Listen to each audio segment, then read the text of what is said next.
right, so we keep coming around. There's another part of another building just on the opposite side of this that is totally collapsed. So that's 3 structures that we see in this vicinity, if not more, that have collapsed in the Northridge Fashion Mall. It has been 30 years to the day since Southern California was shocked awake by a massive 6.7 magnitude earthquake. The quake causing at least 70 deaths, damaging 114,000 structures, and leading to some $20 billion in property damage. With more on the 30th anniversary of the Northridge quake, I'm joined by Craig Chamberlain, president of the Structural Engineers Association of Southern California. Craig, thanks for being with us. Absolutely. Thank you for having me. All right, a lot has changed in 30 years. If we had that same magnitude earthquake in Northridge, Reseda area, it happened today, how would LA do given the changes in building codes?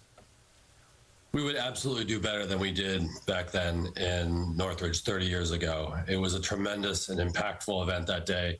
But there have been a lot of changes in our building code. Our seismic design codes are much improved since then, in part because of what happened in that day and what we learned. So all the building structures that have been built since then are certainly more resilient than the ones that were built before then. And then also, obviously, we retrofitted buildings that were not only damaged during the earthquake that day, but we've also retrofitted a number of buildings that we know were vulnerable. So all of that improvement would make a significant impact, I think, if that exact same earthquake happened in the same vicinity. But would we still see buildings collapse? Are there certain buildings that people are in right now that are especially vulnerable?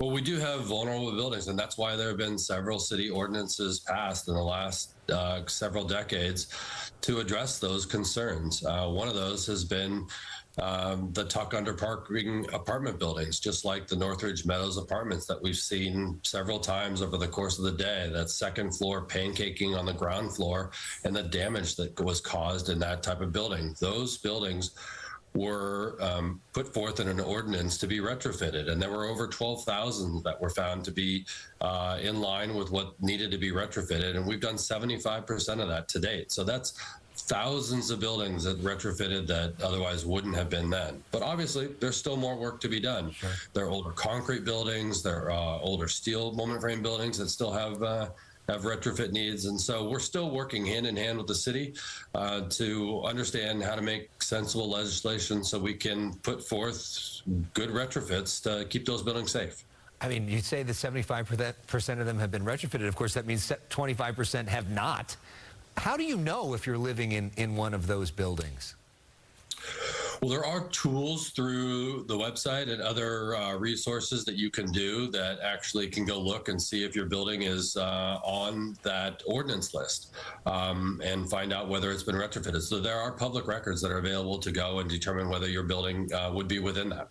So obviously there's more work to be done.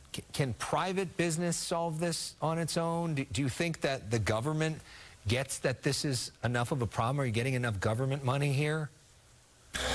Well, it's a big topic that we talked about today at our symposium on the 30-year anniversary of the Northridge earthquake put on by the Structural Engineers Association at Caltech, where we really brought public and private entities together to have this discussion about what we do and how we can improve our community. It can't just be a one side or other condition. There are significant challenges that could be faced with we don't really improve some of the building stock.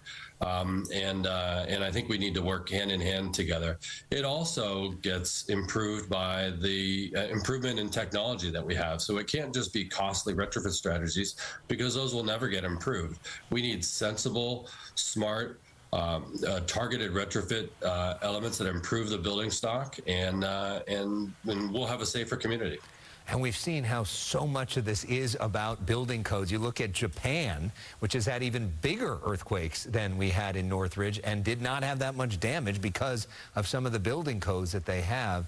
We're grateful for the progress, but looking forward to more work. Craig Chamberlain, thank you for what you do in this space. Really appreciate you being on. Thank you for having me. Marla.